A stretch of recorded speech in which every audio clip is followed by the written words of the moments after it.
오랜 암투병 끝에 어머니는 2009년 내 곁을 떠나셨다. 당시 내가 얼마나 슬프고 괴로웠는지는 사랑하는 가족을 잃어본 사람이라면 아마 알 것이다. 장례를 마치고 어머니의 아파트를 정리하는 일은 내 몫이었다.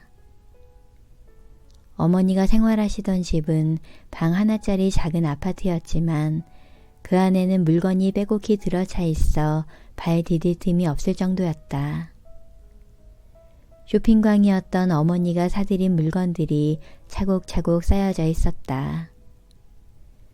오크 재질의 화려한 캐노피 침대가 침실을 거의 점령하다시피 했고 두 짝짜리 붙박이장에는 옷이 꽉 채워져 있었다. 벽에는 빼곡히 그림들이 걸려 있었으며 모든 공간에는 독창적이고 고상한 장식품들이 자리를 차지하고 있었다. 어머니의 아파트에는 그야말로 64년의 세월이 고스란히 쌓여 있었다. 나는 어머니가 남긴 물건들을 보관하기 위해 창고 임대업체에 전화를 걸어 어머니의 유품을 모두 보관할 수 있는 큰 창고가 있는지를 확인했다. 내가 원하는 크기의 창고를 빌리는 데 드는 비용은 매달 $120였다.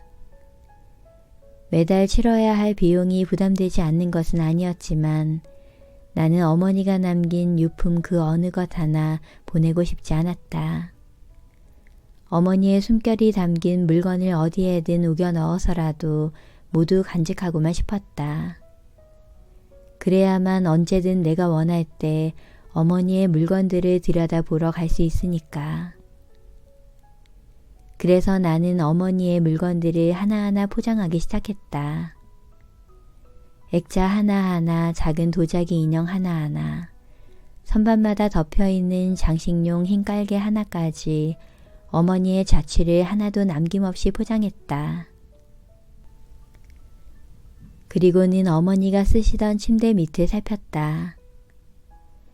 나는 그 비좁은 공간에서 테이프로 단단하게 봉해져 있는 상자 5개를 찾아냈다. 테이프를 자른 뒤 상자를 열어보니 그 안에서는 25년 전 내가 초등학교 다니던 시절에 쓰던 종이 뭉치들이 나왔다.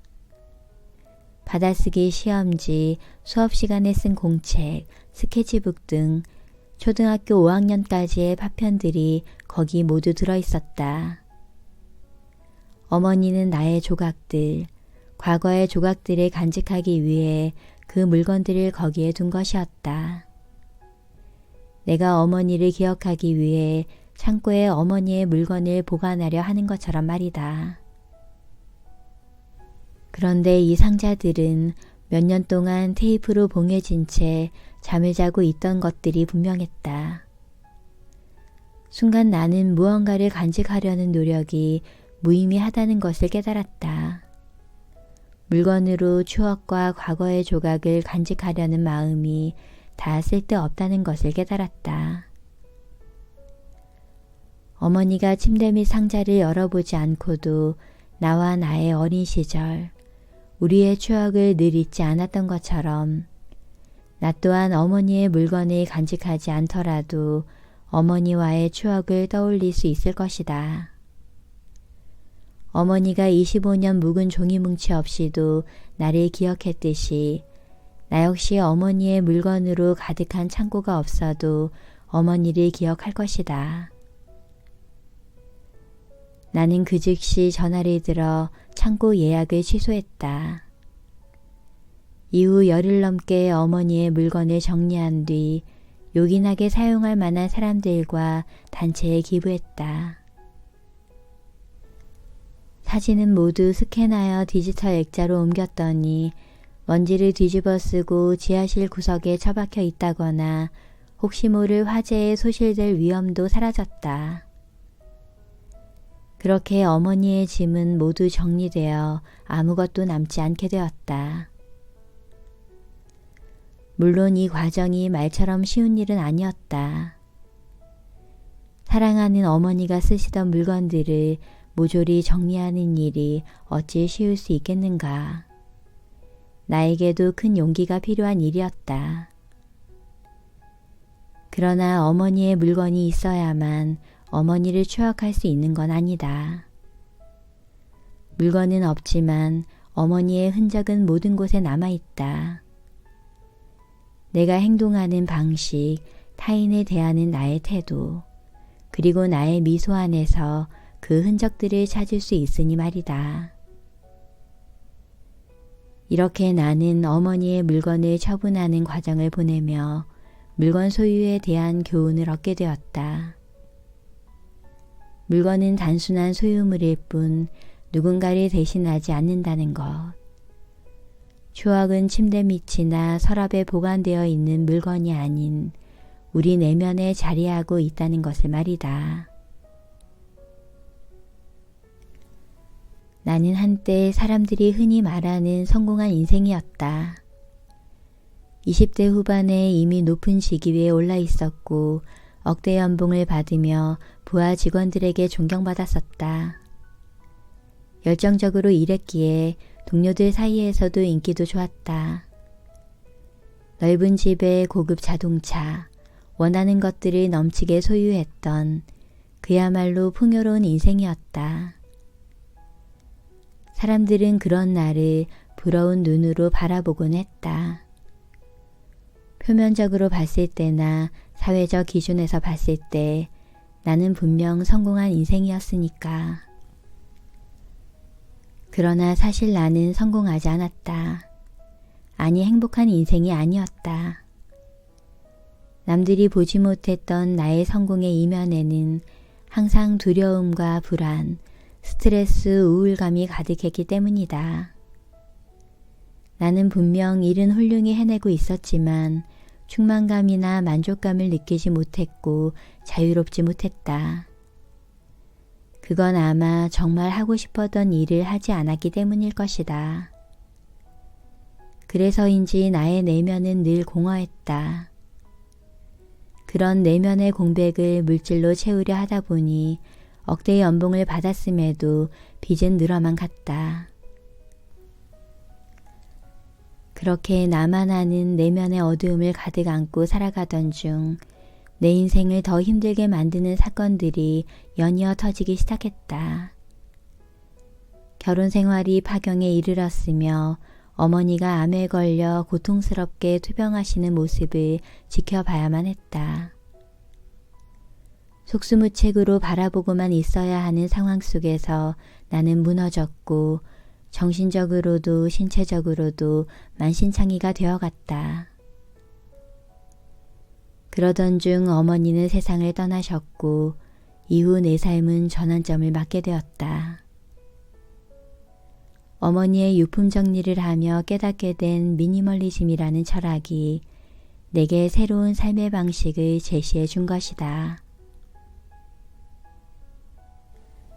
미니멀리즘에 관심을 갖게 되며 나는 다양한 블로그를 방문했고 최소의 것들로 삶을 충만하게 해주는 가장 쉬운 행복, 작은 생활을 만나게 되었다. 나도 그런 삶을 실천하며 궁극적으로 더 의미 있는 삶을 살고 싶었다. 그래서 내가 가진 물건의 필요성에 대해 생각했고 나는 점점 더 많은 물건들을 줄여나갔다. 이것이 정말 나에게 필요한가? 만약 이 물건을 처분하면 어떤 일이 벌어질까? 이 물건을 다른 것으로 대체할 수는 없을까? 나보다 이 물건을 유용하게 쓸 사람이 있을까? 이렇게 스스로에게 질문을 던져가며 나는 불필요한 물건들을 처분해 나갔다. 옷, 신발, 인테리어 가구, 스포츠 용품들, 자주 쓰지 않는 가전들도 상당히 많이 처분했다. 평소 스마트폰을 이용하기 때문에 손목시계도 알람시계도 처분했다. 이처럼 필요치 않은 것이라면 어떤 것이든 과감히 버리고 기부하는 방식으로 물건을 정리하다 보니 어느새 가지고 있던 물건이 반도 넘게 줄어 있었다. 가진 물건은 반으로 줄었지만 예전보다 나는 홀가분해졌고 더 더 의미 있는 인생을 살 수 있을 것 같은 자신감을 갖게 되었다. 셀 수 없이 많은 물건들을 정리해가며 나는 그동안 전혀 중요하지도 않은 물건들에 지나친 의미를 부여하고 있었음을 다시 한번 깨닫게 되었다. 결국 쓰지도 않을 물건들을 사모으느라 그동안 힘들게 번 돈을 얼마나 많이 허비했었는지, 그 돈을 벌기 위해 얼마나 많은 시간을 빼앗겼었는지를 생각하니 무언가를 도둑맞은 것 같은 억울한 감정마저 들었다. 그런데 물건이 우리의 자유를 훔쳐가는 것은 사실이다. 과하게 많은 물건은 우리를 풍요롭게 해주는 것이 아니라 경제적, 시간적, 물질적 자유를 빼앗기 때문이다. 나는 많이 가지기보다 자유를 택하기로 했다.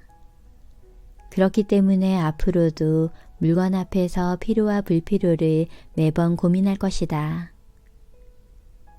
잘 앉지도 않는 이 소파가 필요할까? 휴대전화로 시간을 확인할 수 있는데 굳이 시계가 필요할까? 청바지가 이미 2벌 있는데 새 바지가 굳이 필요할까? 이게 저게 그게 정말 필요할까? 이렇게 묻고 또 물을 것이다. 물론 나도 물건을 소유하는 것이 무조건 잘못된 일이라거나 해로운 일이라고는 생각하지 않는다. 다만 물건은 필요에 의한 도구일 뿐 그 이상도 이하도 아니라는 것을 알기에 물건에 큰 의미를 부여하고 싶지 않을 뿐이다. 미니멀리즘 덕분에 나는 더 중요한 일에 집중하고 중요한 사람들에게 더 신경 쓰고 건강을 유지하고 열정을 쫓으며 성장하고 있음을 느낀다. 물질을 쫓았을 때 느끼지 못했던 충만함을 작은 생활을 통해 비로소 누리게 된 것이다.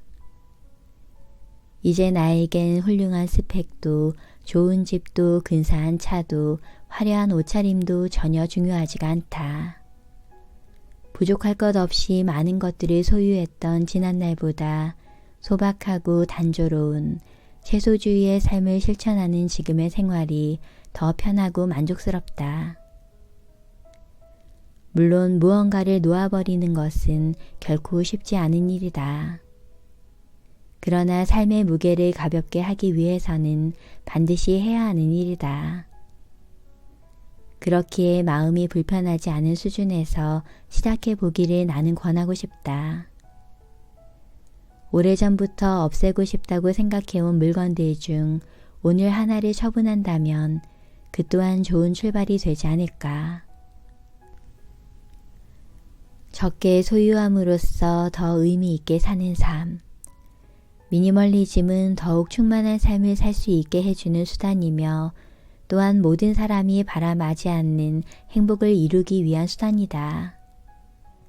그렇기에 나는 행복을 꿈꾸는 모든 이들에게 작은 생활을 권하고 싶다. 불필요한 것들을 훌훌 털어버리고 중요한 것에만 집중하는 삶의 방식. 미니멀리즘은 충만한 삶을 살아가는데 분명 도움이 될 것이다.